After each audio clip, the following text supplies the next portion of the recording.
hello there. Sorry, that was a complete cock up.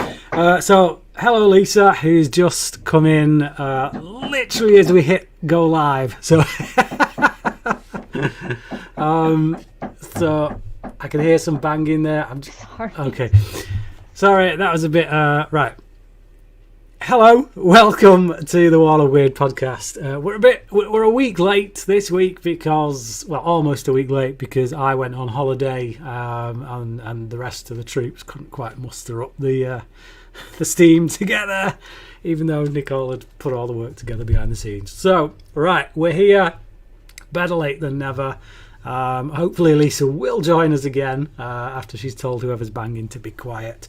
But we are here to discuss, review, react, whatever you want to call it, to the 12th episode of Season 1 of Superman and Lois, which is called Through the Valley of Death. You know the drill by now. If you've been watching us, we spoil the crap out of things.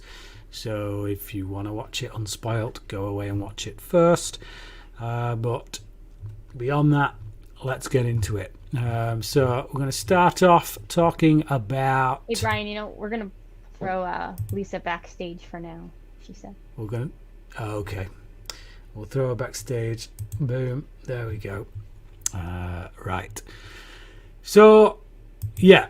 First up, Kyle regrets.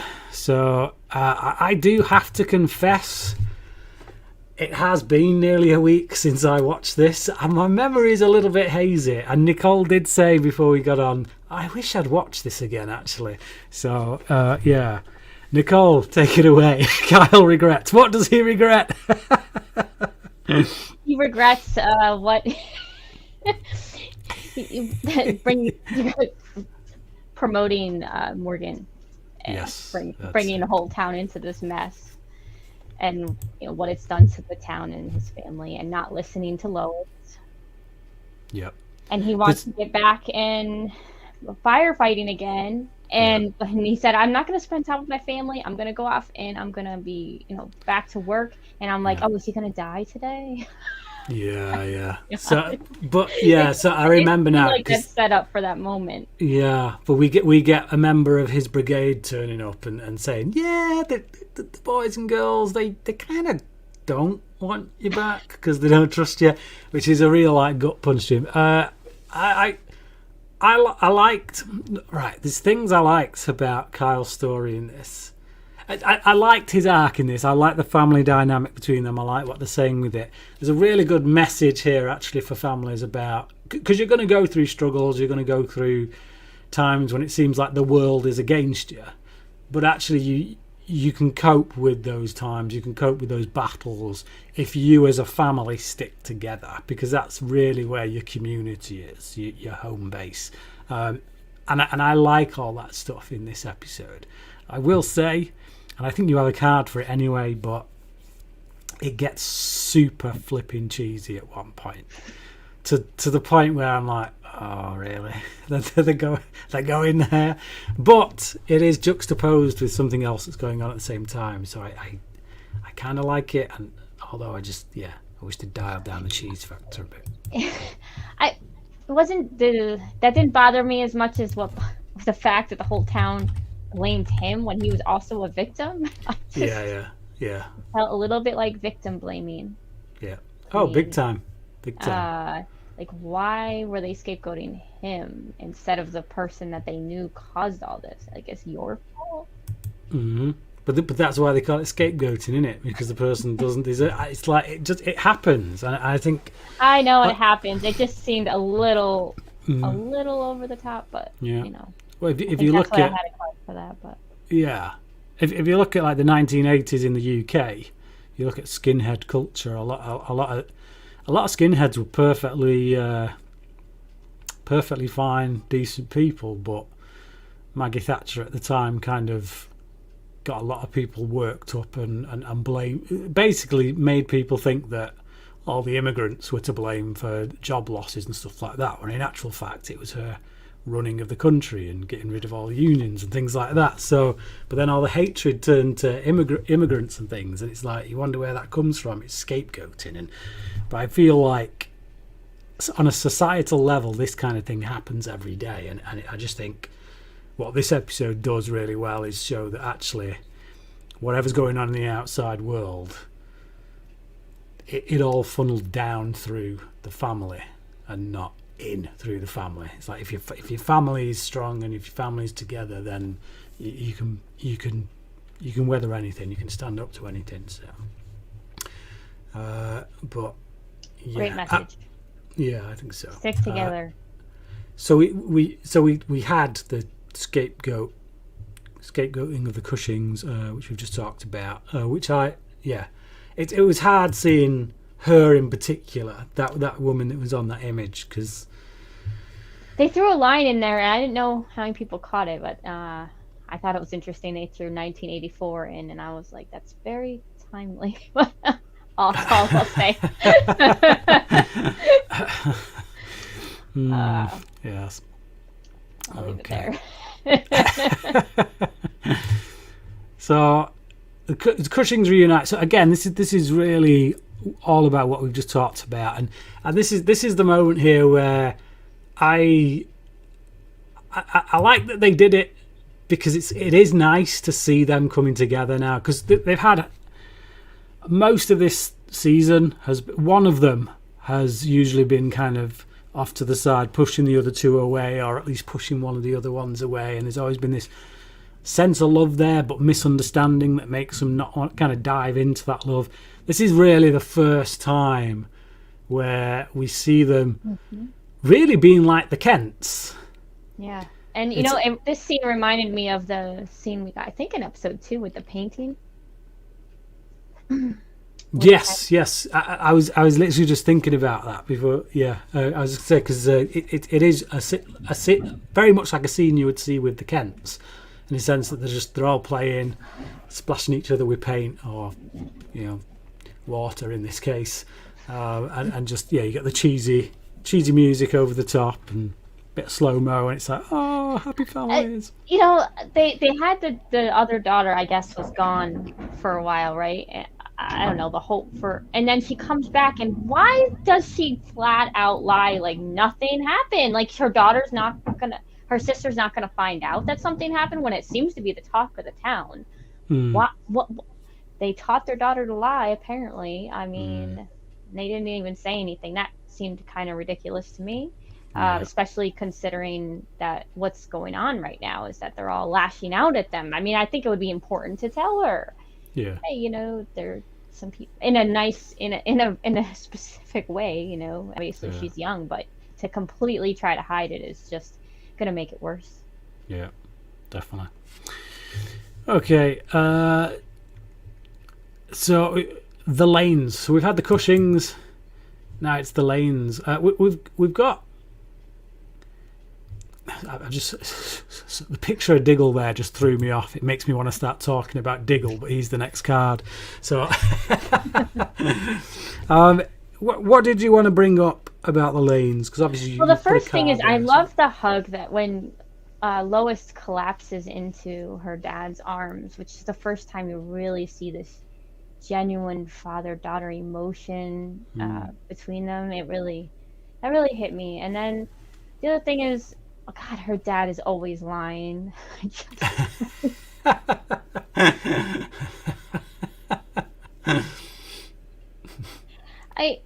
I don't understand this whole. I mean, why are they only talking about going after Superman and not talking about going after Morgan Edge? Shouldn't he be the primary target? Yeah, because it's like if you actually throw all this stuff that you've got that you can throw at Superman, like if you throw all that at Morgan Edge before he turns Superman, then you wouldn't. Before he turns evil, then you wouldn't need to throw it at Superman. So it's just like, right, and especially even if he was turned and you already threw it all at Superman, it had nothing left for Morgan Edge. When there's hope for Superman, there's not much hope for Morgan Edge. It just seemed like a tactical error to not be talking about him at all, and to just be targeting Superman. Yeah, definitely. Okay. I feel like Sam was a little bit more upfront in this than he has been in the past, because he doesn't sugarcoat it with Lois, in the sense that he doesn't say, "Look, I'm not going to do this," and then does it. Oh, he does it first. In that first kitchen scene, he says, "Oh, we'll try to save him," and then Lois leaves the room, and he talks to John. He's like, "What's your plan?" Yeah, I should have watched this again tonight. Okay, this is why you do it the day after it's aired.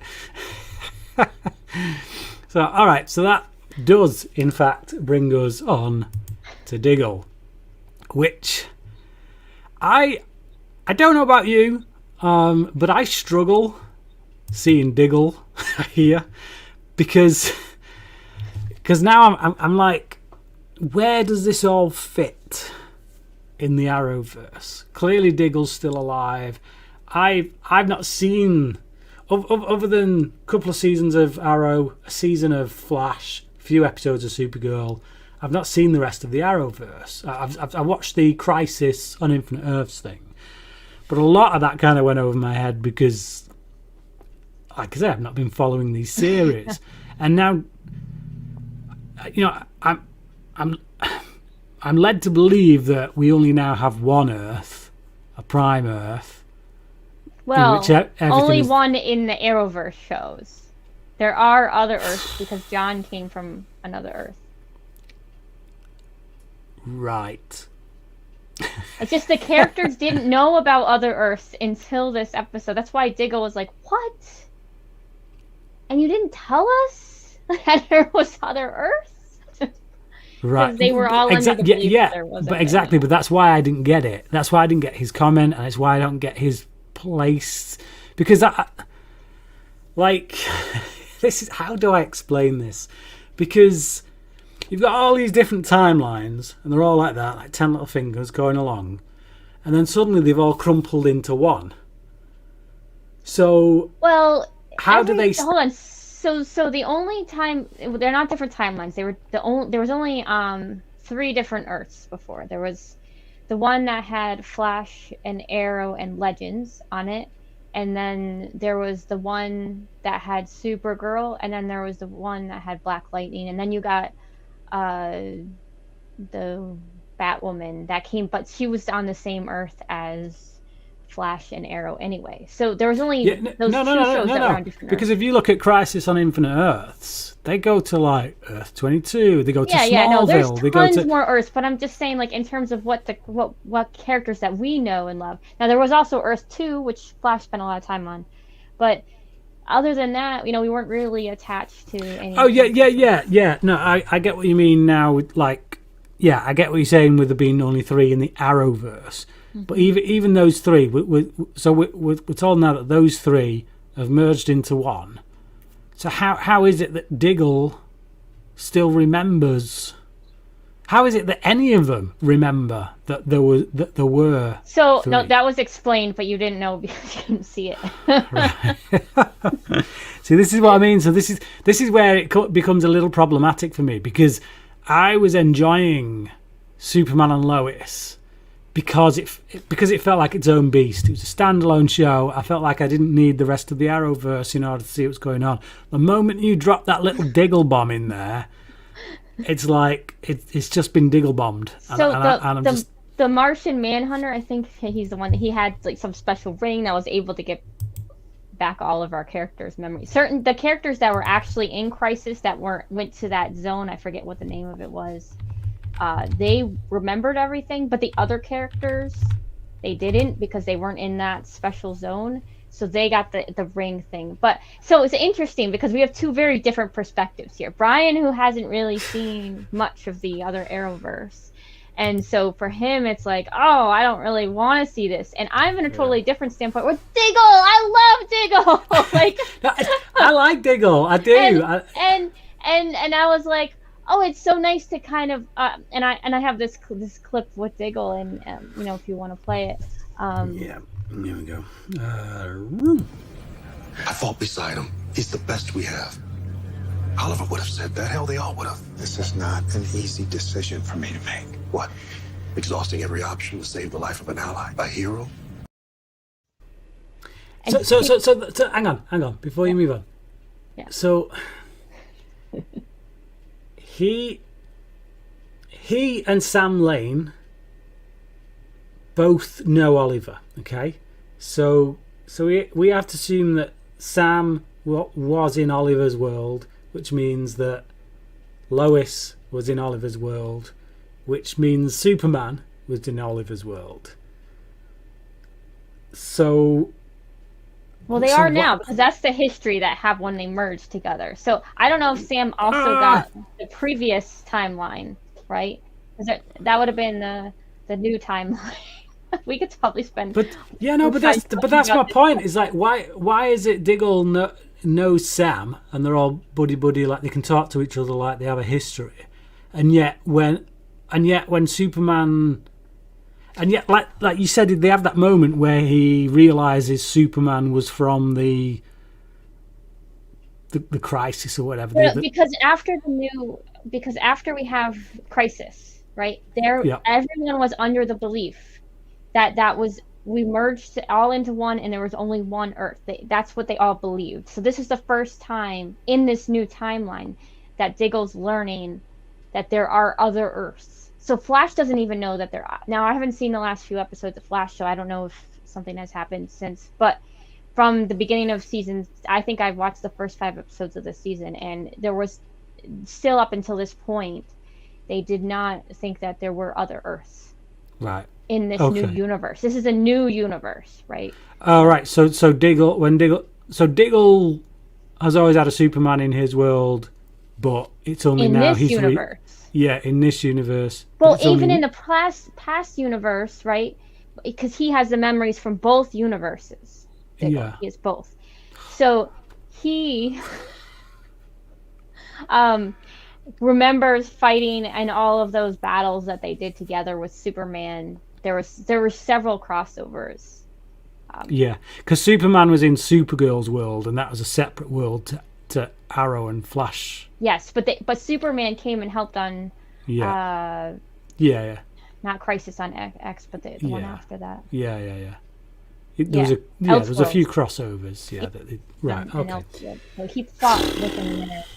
So, but Diggle kind of brings in the other heroes, and here we're really feeling that awesomeness of that group of heroes and how they all love and appreciate each other, and so I appreciated that. But yeah, if you don't watch the entire universe, the entire Arrowverse, you would be very confused. Which I was just like, I know who Diggle is because I've seen quite a bit of Arrow, but his relationship to Superman in this and the confusion that was there between the two characters confused me. Probably more than it confused Diggle, quite frankly. So we'll leave it at that and move on. There's also people that watch the show that probably haven't seen any of Arrowverse, which would be more confused than you are. Yeah. And they wouldn't even know who Diggle is. Yeah. Well, Dale Strunk says, I haven't watched the Arrowverse yet, so I'm guessing he's confused by it. Jimmy X Wolvie says, before Supes and Lois was announced, I stopped keeping track with the Arrowverse after Arrow ended. Huge fan of both shows. Do you think Superman and Lois will last longer than Smallville? No, I don't. Personally, it's very rare for a show to run 10 seasons or more. I can only think of a handful that have actually done it. Stargate, Supernatural, X-Files. And X-Files was originally only 9. It's only because it came back recently that it's managed to cross that 10 season threshold. So yeah, no, I doubt it very much, to be honest. And I hope it doesn't, because I want more shows to have a bit of a plan, do five solid years that are all good, and then I'm up for as long as it's good quality. Like I thought Smallville did pretty well. I know that there's a few rough spots here and there, but overall, it held up all the way to the end. Flash has got to come back, though. It really started to lose me this season. I decided that I'm not watching it live anymore. I'm gonna binge it when it's over on Netflix. So I hope that it improves, but it seems like Grant's ready to move on too. So. Yeah. All right, what's next? Right. Okay. Where are we? Had that clip. We are on to. We've done Diggle. Twins find dad. So this is. It's one of those instances where it's like he develops his powers in a very, very short space of time. It's like, okay, yeah, we kind of seen this thing before. But he kind of worked on his hearing, but this is the first time that he was listening around the world. Now he wasn't able to really pick out his dad until his dad screamed his name, and there is something to say about that, because if you notice, if you're in a crowded room and someone was to yell your name, you're gonna hear it. Where if they were to yell somebody else's name, like, even if it wasn't that loud, right, even just a little bit louder than the standard noise in the room, your ear is tuned to your name, especially from someone like your parents calling I think it's definitely tuned to your family member's voice. Like if the voice and your name both. So but if I hear my 2-year-old son crying in a shopping mall, I'll pick it out. I can. Right. You know, I mean, thankfully. So his dad was screaming his name. So that's why I was able to be okay with the fast, because he really didn't. He's still not at the level of his dad. Now he might just be after this. You know, they may not show that, but I do think that it was feasible because he was yelling his name, and I love Jonathan. But that, I was gonna say, like, that. Even though that was like a tiny little grievance of mine, it's like, oh, here we go again. He develops a power just when he needs it. That's not really the point. The point is that it's Jonathan who helps him get there. It's Jonathan who says, actually, you can do this, because he wouldn't have it if he'd have listened to himself. If he'd have believed the lie that he'd told himself, then they wouldn't have found his dad. It's because of Jonathan saying, I believe in you. You can do this. Which, again, going back to that theme that was set up with Kyle's family, Kyle and Lana, and just how it doesn't matter what's going on in the world outside. If the family's strong, if the family's together, then they can get stuff done. They can sort things, and that's essentially what these brothers are to each other. Especially Jonathan. He props Jordan up quite a bit throughout the series, I would say, but here definitely without Jonathan's support. This was another moment. I mean, I had several moments in this episode where it just really bowled me over with emotion. When play that clip, I really enjoyed. Only one with powers who could have done something, and I didn't. You can do something now. You can do something now, okay?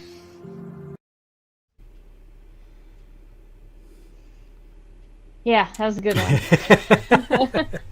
They both are excellent, I mean, you feel for Jordan and that he felt like he failed, and Jonathan is just so inspirational. He's got that part of Clark that inspires people, really. He embodies that. Yeah, Jordan's a bit more like Lex.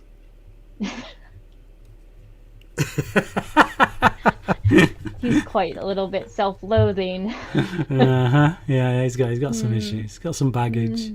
Okay. I have to agree with you. So the next card which comes up oh, hello. Sorry. So the next card that we've got, this is when John learns about the Kents. And by John, obviously, I mean John Henry Irons, which I will say right now was probably my favourite part of this episode. I I like this guy now, particularly the actor. I think this actor has really gone some way to making me like this character. And yeah, I can't remember his name, but I think he does a real bang up job as John Henry Irons. I agree. So yeah, so he has a struggle really in this episode because he's got to get over all his preconceived notions about who Superman is on his world and deal with who Superman is on this world. And that's really his battle, and that battle is fought in this episode and is concluded with so that he can go off and do his own Steel spin-off series. And I like it was Jonathan. I mean, Lois absolutely helped here, but I think Jonathan is what really got through to him. And oh God, I mean, first of all, that scene with Lois was amazing. I mean, when he tells him, and you know, they go back and forth, and just so powerful. And then you have that scene with Jonathan, and gosh, that also got me. It was just amazing. I've actually got a clip of both of those. So we've got Lois first, and then we've got Jonathan. So let's just take a look at him. John Superman is my husband.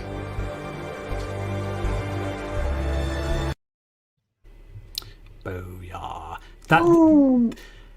I love the reaction on his face, because that is literally his wife telling him that the person who murdered her is her husband. And I think he sells it big time in his reaction. So, yeah. Crazy. And then next up, we got Jonathan. Only one. Not that one. This one. Guy you're about to kill. He's really good tattoo. I wish there was another way, son. There's always another way. But God, Jonathan is Clark. I don't know what to say. It just, he embodies Superman without the powers, really. Yeah. I think John Henry Irons, so just talking about the performance here on him. Oh, both, yeah. What I like about him, he comes off as much older than I think he is. I think as an actor, he's probably in his mid-30s maybe, something like that. But I don't know, there's something about him that feels like he's got a bit more beyond his years, and which you need for a character like this. Obviously the loss that he's experienced and the battles he's been through, like just his reaction there, you can tell he feels for Jonathan, but you can also tell that he knows what he's got to do, and there's a real conflict there between, you know, like we're all torn at times between our head and our heart, what we think we know we should do and what our heart's telling us to do, and you can see that just in his facial expressions without him even saying anything. So yeah, really liked him in this. So Agreed. Next up we have got Paul. Yeah, and why didn't they talk about imprisoning Superman? Like, why does it go to this, you know, you have to kill him? That was the other thing that bothered me a little bit, like, especially given the ending, they ended up imprisoning him more. Like, why wasn't that an option to begin with? Anyway, I'm thinking that, it's for drama, but it's just like, if you're looking at it from John Henry Irons' perspective, it wasn't Morgan Edge that destroyed his planet. It was Superman when he went evil. Okay, maybe John Henry, but why would Sam not say that? I don't know. Yeah, it's a flaw. It's a flaw. There you go. So what's interesting about the portal, and the reason why I had that shot up, and again, you have to watch Crisis to know this, But well, the big thing that happened during Crisis is there were these red skies that were coming across all the planets. So I know that he had the red sun that was part of his weapon, but I wonder if there's some connection there to Crisis, especially because they brought Diggle into this episode. I don't know. My mind was kind of turning there. Yeah, I think, yeah, it has to be, doesn't it? There has to, like, he has to have come through during the time of the Crisis. So yeah, okay, but it was a nice little flashback anyway. So and where does he get all the raw materials for his suit? Well, you see that when he was in the spacecraft, he already had his suit. So everything but it got damaged. Yeah, then he fixed it. Okay. It's like he still had the raw materials. They weren't gone. You see him wearing the suit when he comes through the portal. But it ran out of power, so he had to get power from somewhere. All right, I'm not supposed to think about it. All right, move along. So whatever powers his suit on his world would exist on this world, the same way he knew about the things that Morgan Edge was finding around the planet, and yeah. So okay, all right. Just being nitpicky, Nicole. Just stop it. Right. Okay. So Superman versus John. Just look. If you look at that picture there down in the bottom corner, how much taller is John Henry Irons? He's literally got to bend his knees just to be on a polite kind of height to Superman. It's ridiculous. It's like I think we're supposed to believe that that's the suit that gives him the height, but clearly that dude is tall and Tyler Hoechlin is not. I actually saw a picture. Tyler Hoechlin. Yeah. I'm not sure, but I saw a picture today. It may have been on the Smallville fans group or somewhere like that. I can't remember where it popped up, but it popped up in my feed somewhere, and it was a cast photo thing at some con somewhere, and Tyler Hoechlin just looked like a mini-me compared to a lot of the people that were there. So I was just like, okay, he's probably standing on a few boxes during these scenes, but whatever. Well, they all. I mean, I was even surprised once to see Welling was on a box once, just because sometimes they need to get the right height. Yeah, because the camera has to come over the shoulder and. Right. Okay. So Morgan versus. Well, actually, we have a clip for that last one last clip. Yep. For the fight. Yeah. Well, is that for that one? Yep. Superman and John versus. Yeah. Okay. So go on. We'll play. You got a chance to fight. Do not let that bastard take you away from your family. You remember who you are. You fight back, damn it! What a great job by this actor again, and it's just he became such a hero in that moment. I thought John Henry really did. It's amazing. Yeah, because like, I mean, the biggest thing for him is, as I was saying before, he's got to get rid of everything he knows, which is hard to do. Like we and I think it's a good message for our times. Actually, is that we all think we know something about something, and we so many arguments, like conservative versus Democrat, things like that. Like either side knows what they know, and it's the truth, and no one's open to anything else. And I feel like this is a very timely episode for saying, actually, sometimes we don't know what we think we know isn't necessarily the truth, and it's a good journey. Truth is not a static thing. That's what a lot of people need to understand, is that our understanding is going to continuing to evolve. So whatever facts are today may not be facts tomorrow. Yeah. Okay, so yeah, Morgan versus father. I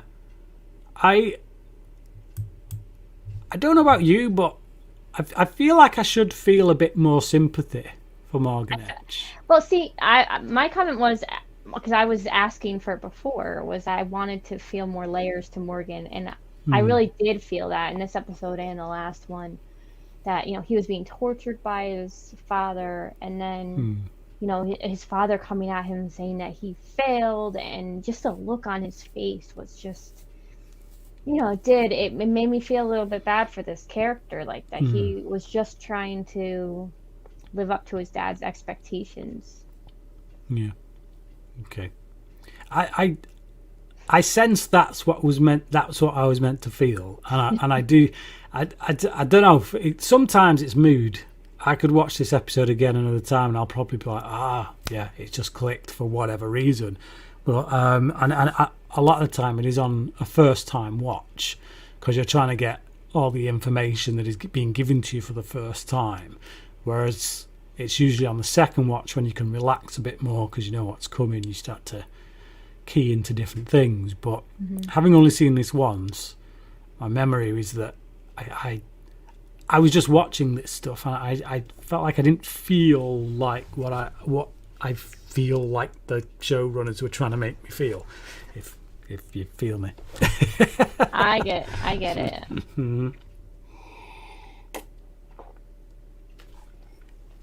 All right, so I think we're coming up to the end here. So we've got Superman and John versus Morgan. So now they're going to imprison him. And so somehow this Eradicator just works now from a solar flare. Yeah, I didn't get what was going on here. I mean, I feel like this is one of those shows where you can't just dip in and out of it. There's no, like, and it doesn't. We binge watch. This is the thing. We binge watch these days. I'm used to binge watching. I've not watched a show like this for a long time, where you watch it from week to week. I'm only doing it now because we're doing this podcast, and it's like it's the first time I've done this for, I don't know, over a decade, and I don't have that benefit of having just seen the first episode like 2 days ago, and now I'm watching this one. So I'm sure when I'm watching this, there's little details that I should be remembering from previous episodes, but have escaped my mind. So here's the thing: we know that that Superman caused the flare in order to because after his mom had to like reprogram it, and then he did the solar flare, and then it got rid of the entities out of it. But even when they were putting the entities in someone before, like, he had to go through that machine. So now apparently maybe it's different with Kryptonians. I don't know, or maybe his father did something magical in the fortress, because he obviously was able to put Zod's consciousness in Superman without using the Eradicator at all. They didn't explain that. So we're just supposed to assume that he just did a flare like Superman did, and that just put one or more consciousness. I think it was more than one, but there's probably some controversy in that. Well, I think Zod is going to be in Edge. I think that's what it was. I think. You think it's Zod? Yes, I think. Okay. I thought it was his father. I thought it would be. No, I think his father works for Zod. I think his father is loyal to Zod, is one of Zod's kind of minions. Gotcha. I think they wanted Superman's body specifically for Zod, which is why they'd saved Zod for that purpose.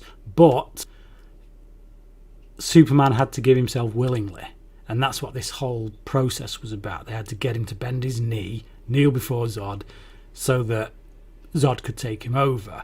And I think that's what's going on now with Morgan Edge, is that if they can't have Superman, then Morgan Edge is going to give his life instead. Yeah, but the other thing is that they said that they were going to, it sounds like they want to rebuild Krypton again. Yeah. what Zod always wants to do. Yeah, but But they seem like the only way to do that is to get all the consciousness into Morgan. Nicole, how many times you've seen 10 seasons of Smallville? You know there's not only one way All to right, do there's things. not only one Look way. at I thought how the many Eradicator times. was gone. How many times did Zod come back in Smallville due to whether it was cloning, whether it was possession, whether it was traveling from the Phantom Zone directly, whether it could be wrong, but I thought that it was more than one in him, but it could be just Zod. Well, we will see next episode, I which reckon is it's tonight, just but I Zod. won't be seeing it tonight. And speaking of Zod, we are joined in our final moments by Lisa, who's wearing that fetching Zod t-shirt there. Hello, Lisa. How you doing? Oh, I can't hear you.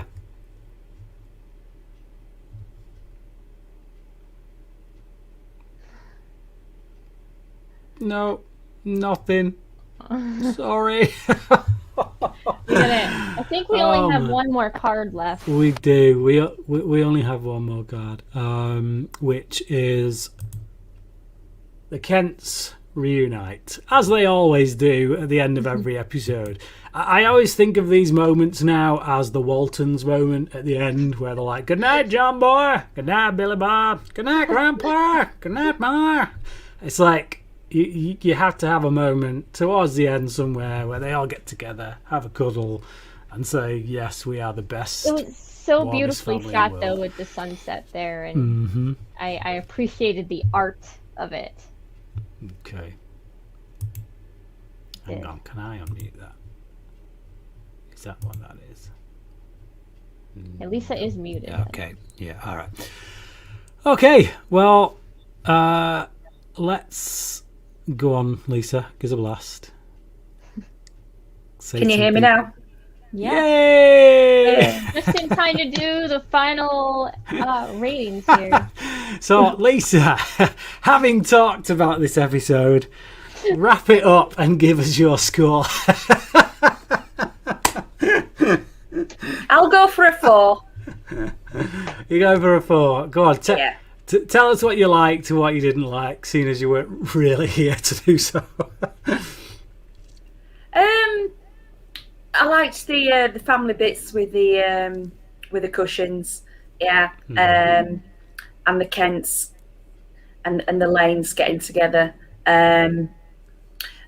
But John was cool, and just going to the Heights. The actor who plays John, he's 5'10", Wally Parks, and Tyler is 6 foot. So, No Tyler way! is taller. Yeah. No, sorry. So- Stop right there. Stop right there. Stop right there. Look at this. Where's it gone? Where is it? There. Look at that. It must be the suit then. He must. Yeah, he must he's be. probably got boots on. Yeah, but he's bending his knees and everything. Blimey, he must be a short ass then. Compared. Yeah. Like, so you're how tall is Tyler Hoechlin? 6 foot. Well, who was it? Who was it? Who I saw a picture of today then? Because I saw a cast photo, and he looked like a mini me, and somebody had commented on it. Was it even Superman and Lois? Or was it X-Files? Oh, I'm confused now. That's shocking to me. It's shocking to me that there would be that much suit there. Look at that. He's a foot taller than him with his knees bent. Crazy. Camera craziness going on there. Yeah. I reckon It's not so. a stuntman, is it? It's his face. No, yeah. All right, okay. We'll roll with that for now. But continue. Regarding the power for the suit, I think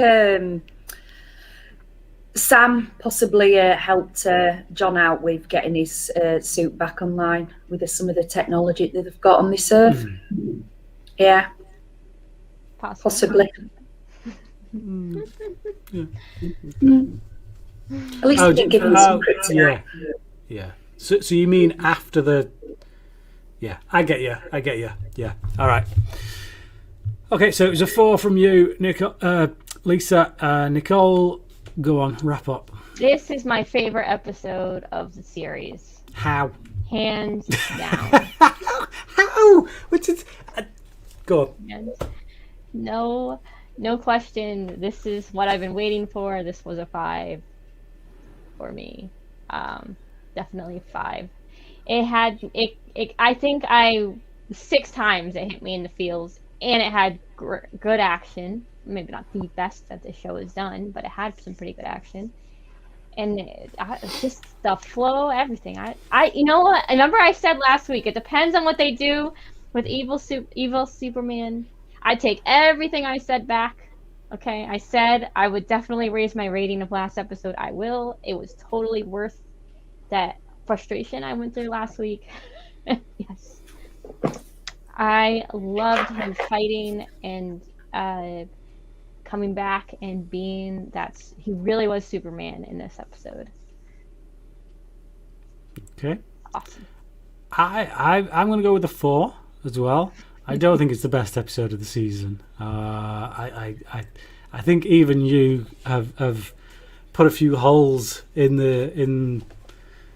there's holes in every episode. Yeah, I know, but you normally justify them. You normally do your little worm wiggle and drop some diggle bombs on it. So I will justify it. Yes. Right. Okay. Yes. No, I think it was a very strong episode. I think it wrapped up quite a lot of elements, fulfilled a lot of character arcs. It felt like a season finale to me. What was the ratings on IMDb?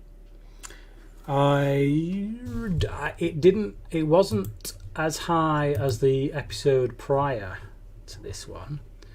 Let me just have a quick check. I don't have the most popular taste, but no. I mean, I personally think a lot of the IMDb users have been smoking crack with some of the ratings on this, to be honest. I mean, the episode that all 4 of us, when we were on, rated as our least favourite at the time was rated the highest, which was complete bollocks, to be honest. So, okay. 8.7. Yeah, 8.7. And apparently currently the highest rated episode is the pilot with an 8.7, which I find bizarre. I think IMDb have changed their layout, which is... Because it was 9. I thought they were over 9 the last couple of episodes. Yeah, oh, no, A Brief Reminiscence in Between Cataclysmic Events, that's got a 9.3. Right, well, what are they talking about here? Because...